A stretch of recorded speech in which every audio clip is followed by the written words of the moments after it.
por uma igreja sinodal. Comunhão, participação e missão.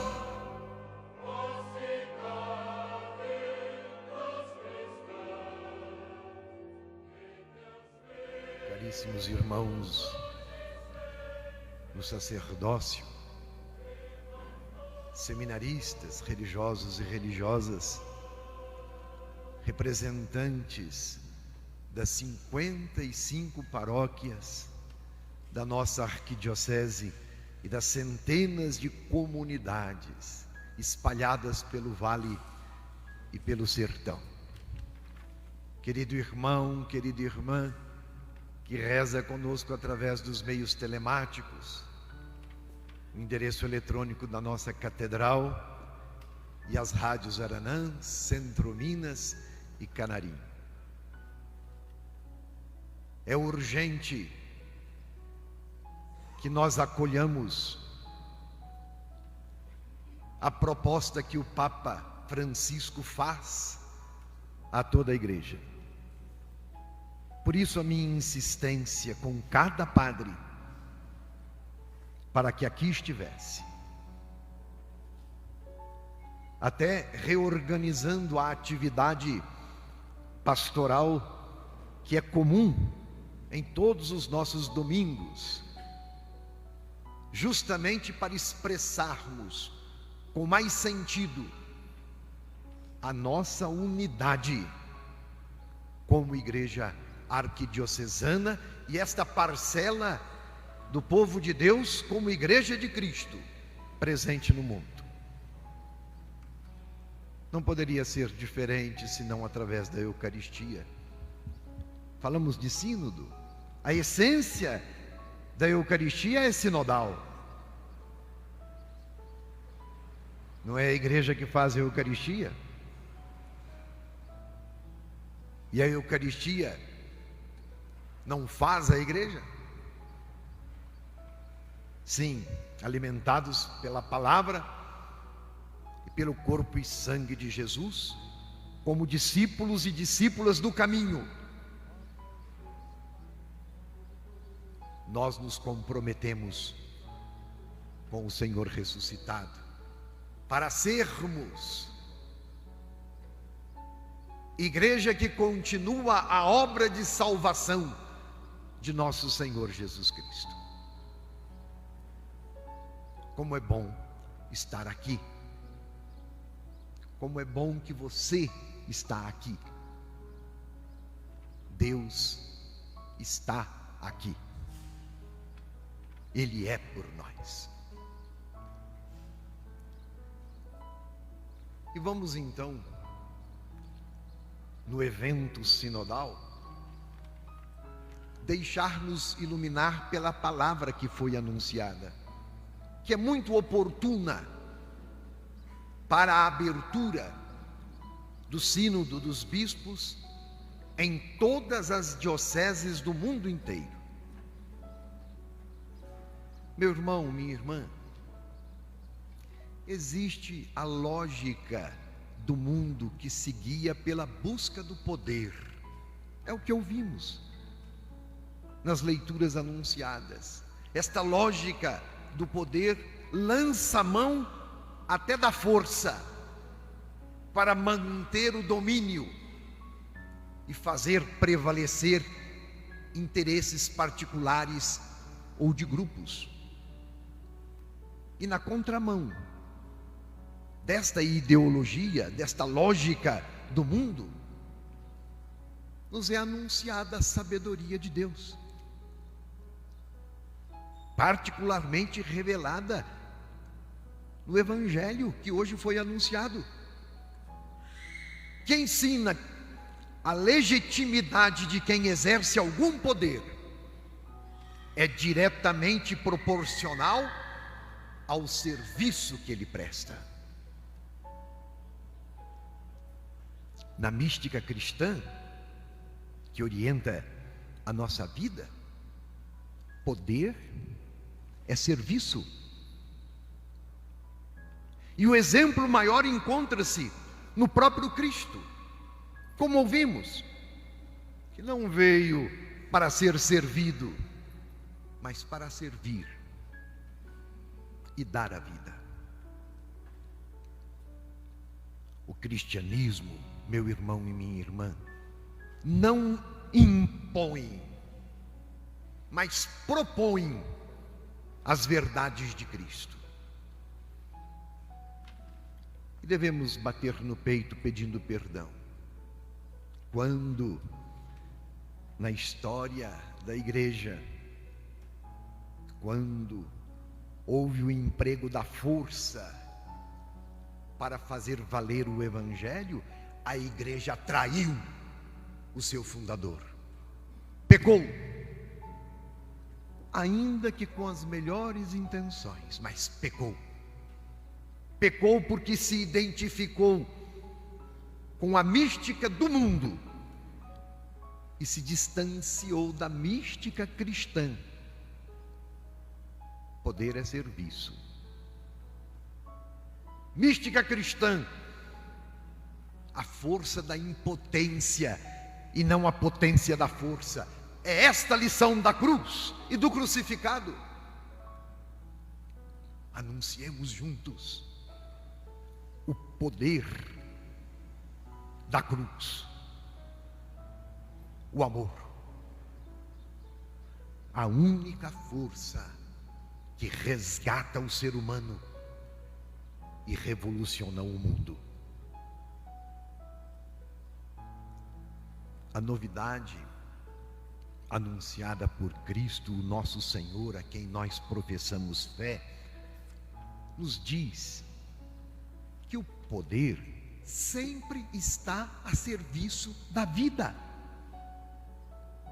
Portanto, todo poder que exclui, não dialoga, discrimina, mente para dominar, elimina quem a ele se opõe, desqualifica moralmente o adversário, não respeita processos de discernimento, não valoriza o saber do outro, enfim, todo poder que conspira para se perpetuar é um poder despótico, autoritário, ilegítimo e não tem a bênção de Deus. Ao contrário, pactua com os mecanismos geradores do mal. Por isso, é corrupto e pecador. Lutemos contra esses mecanismos. E no contexto que estamos vivendo, de Brasil e de mundo, a qualidade do poder que o Evangelho evidencia é altamente pertinente que reflitamos sobre isso. Aliás, clama aos céus. E também cá entre nós, este é um assunto para ser considerado e refletido com a devida urgência internamente à nossa vivência eclesial, a questão do poder, para que a igreja cumpra a sua missão, cumpra com verdade e frutuosamente. A igreja existe para servir à vida, servindo o povo de Deus, que lhe foi confiado, e sendo sal e luz, fermento para toda a humanidade. Caso contrário, não é a igreja de Cristo. Os ministros ordenados, mas também todos os batizados que têm a graça do sentido da fé, o sensus fidei, a sabedoria de Deus, e no caso dos fiéis, o sensus fidei fidelium. Todos são chamados a testemunhar o que o Espírito lhes diz ao coração e, consequentemente, morrer para as próprias verdades, os próprios interesses, e privilegiar o bem comum, servir à vida. não é outra coisa. Todos nós somos chamados a gastar a vida para que todos tenham vida e vida em abundância. Entendem a importância do sínodo que o Papa tanto quer para a igreja? Eis o mandamento do Senhor, diante do ter, do poder e do prazer. A mística do mundo, a ela se contrapõe a mística cristã, nestes termos: entre vós, que não seja assim. Povo de Deus, haveremos de fazer a diferença, pela fé que nós temos, lutar contra as forças demoníacas que insistem em prevalecer, lutar contra as estruturas maléficas de poder que tiranizam e oprimem a humanidade, para da morte libertar as suas vidas e alimentá-los quando é tempo de penúria. Como acabamos de cantar com o salmista, haveremos de vencer o mal pelo bem.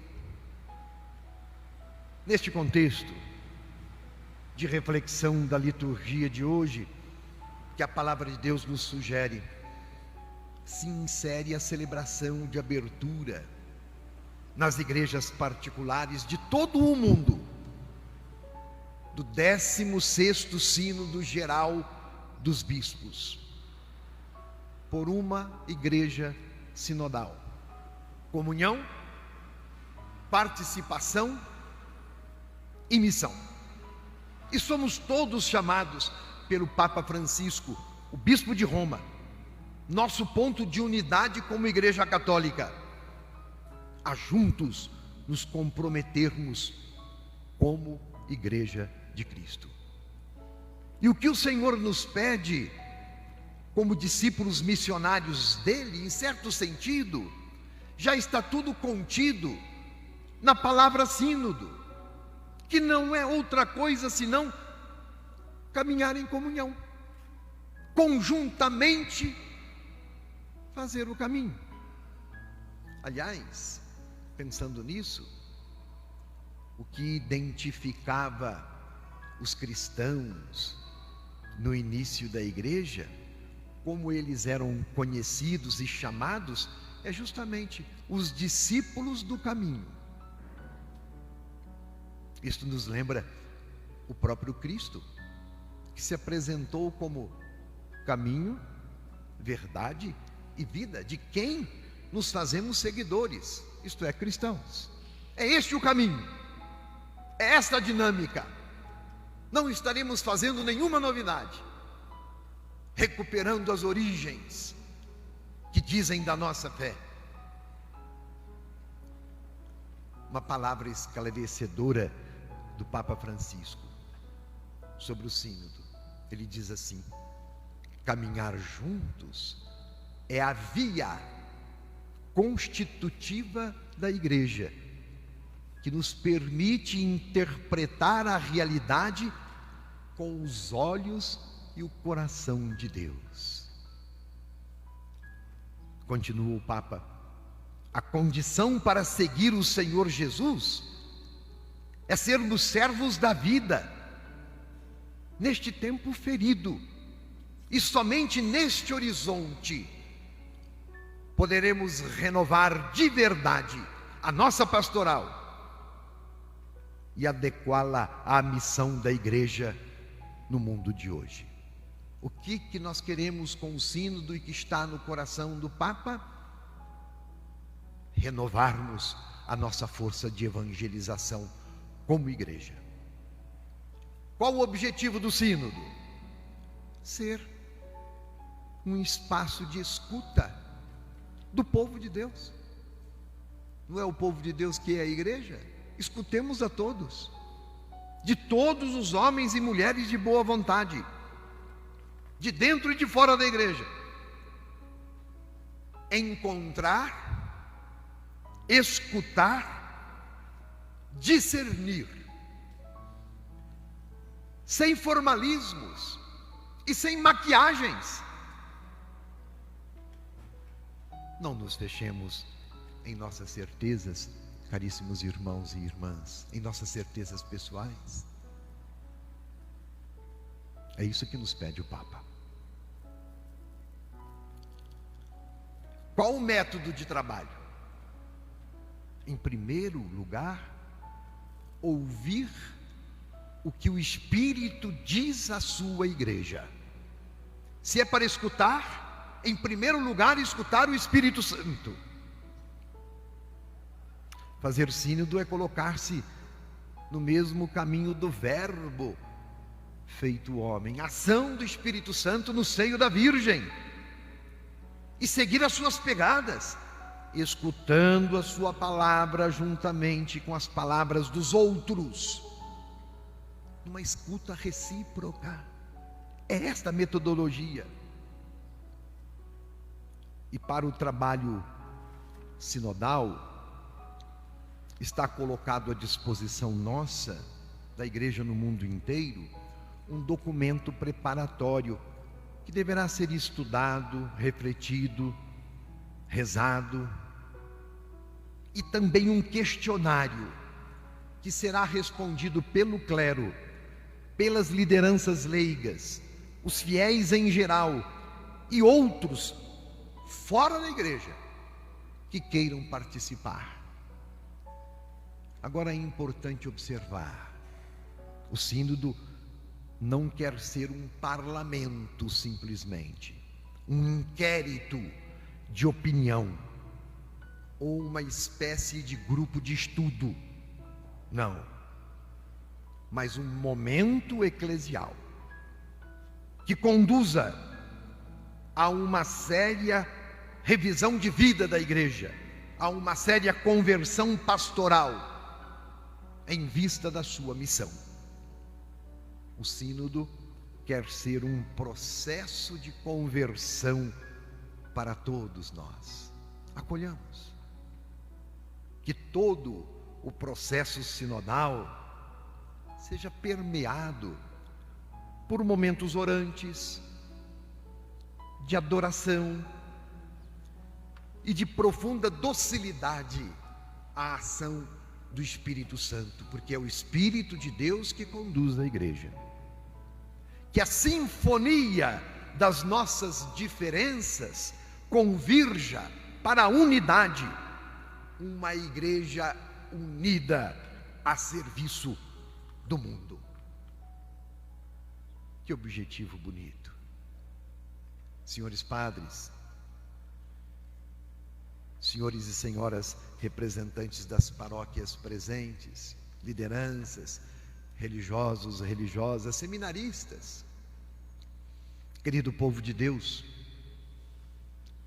tudo indica que este evento eclesial, o sínodo, será o acontecimento mais importante e estratégico da igreja depois do Concílio Vaticano II. Estarei eu colocando excessivas expectativas neste sínodo? O tempo dirá. E, claro está, tudo também dependerá da nossa capacidade de escuta e de participação.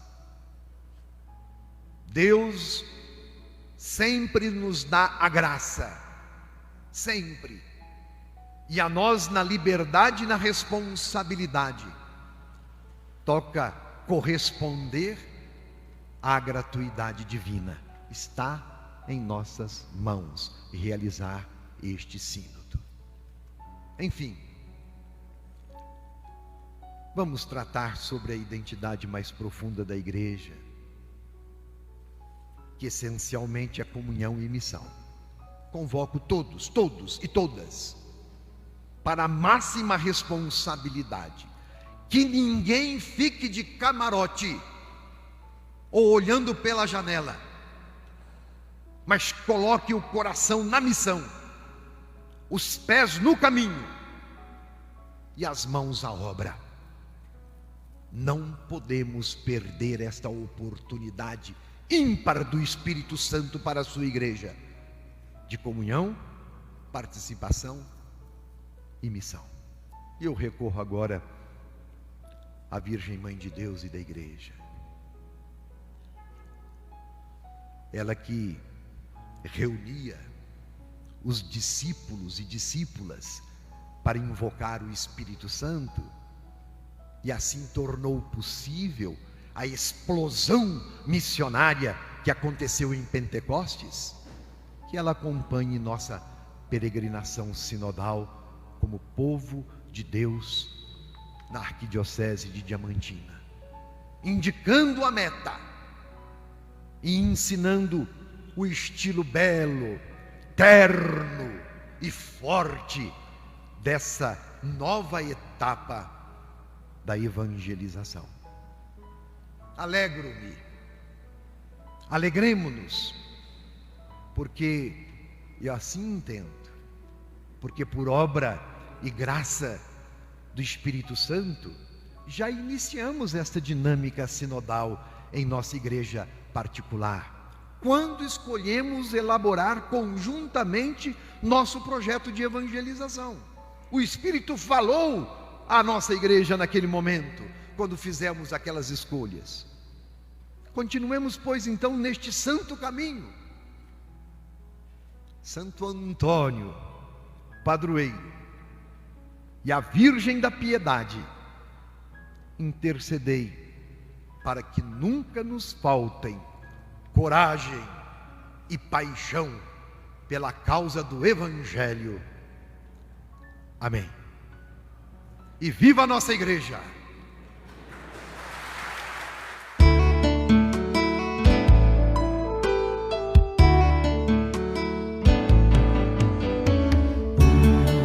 O Senhor operou maravilhas por nós. Ele fez germinar flores entre as rochas. O Senhor operou maravilhas por nós, reconduziu-nos livres para nossa terra. Agora podemos cantar, podemos gritar o amor que Deus derramou sobre nós.